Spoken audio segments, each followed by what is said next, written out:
Diploya raya tanda kiamat, Nabi Muhammad nana mesabda, oban trawate karab kiamat, Nabi alamat siplo tanda yang kefon Nabi harta rata jenang gong kain tergempa. Tanda kedua menansyid bago rata jedesago di raya yang tanda hai wari kaum kededum tutong dusun ngan kunta. Tanda yang keempat rangkan sinaro jerata sagong perang saudara. Tanda kelima janjongan gentarnya Islam gada wibawa.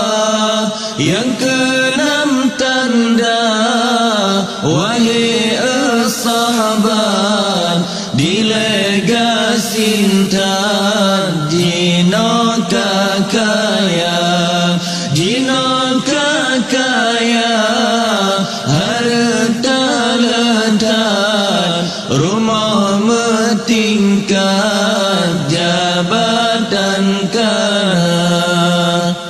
Tanda ketujuh hai bungang siram kaya barakan jino kapapa.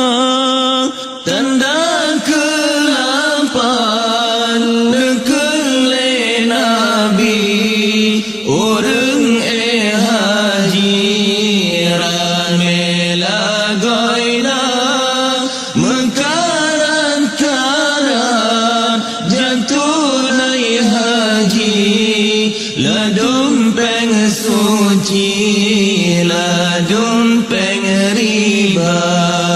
Tanda si goreng lepaga daragam inangan agam hana lebeda inang solo agam panjang seputar anggo Tuhan muda.